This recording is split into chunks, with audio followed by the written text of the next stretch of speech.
This work is getting tough, right? The first year, you kind of know who you are, look at the neighborhood, and now you're actually doing the work.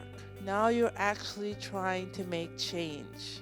I actually love the idea of tending our soil in this particular moment in time. As we sort of are emerging from COVID, sort of looking around, and we're given this gift of re-examining what we do and why. Now that we have this brave new world and this blank slate, it's a great time to inventory who we are, who's in the community around us, what God's calling us to do, and what that's going to look like for St. Peter's in 22, 23, 24, and beyond. We don't want to seem pushy. We don't want to be braggarts. We don't want to be lumped in with people who follow Jesus in ways that are completely antithetical to our understanding of what it means to be Christian. So something that we have done already that's been really useful is looking at our history and looking at what things are core to our identity. We practice our unique traditions like outside processions. Those things are important in showing that we are a place where anybody can come and pray, and that we show our faith outwardly, not just inwardly inside our church and our chapels and our nave.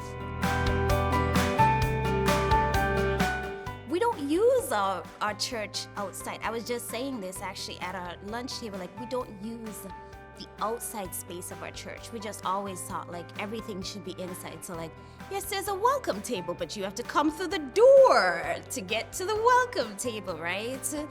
So now there's this very bright sign that says, hey, you can come worship with us. Here's how we do it. Here's when we do it. Here's the time we do it. And like, that's such a big difference. Like, it's just a different way of us announcing ourselves in our community.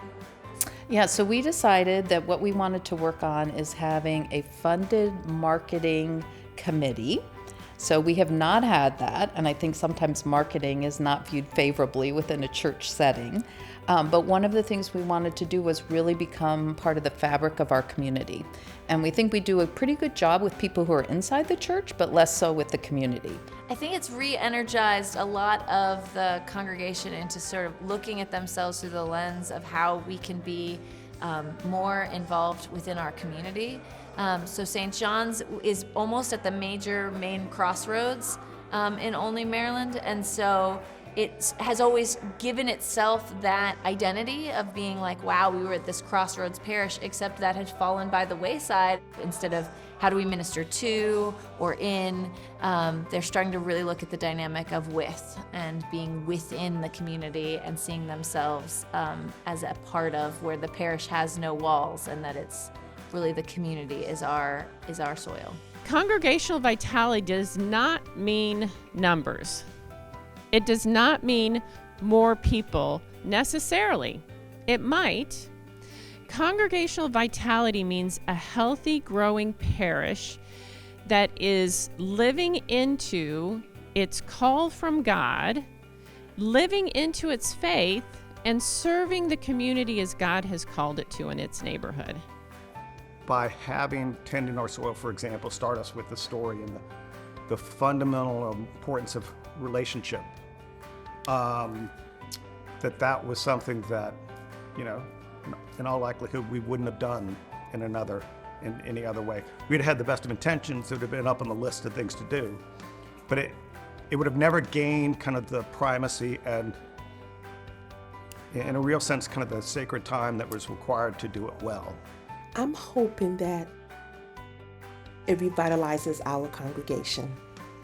I hope that people find a new way of worshiping. People find a new way of spirituality, looking at the big picture and saying, how can we bring this into our community? We've kind of left our community behind. The face of the church have changed, but that any new member coming in can say, oh my God, this is definitely a home for God's people.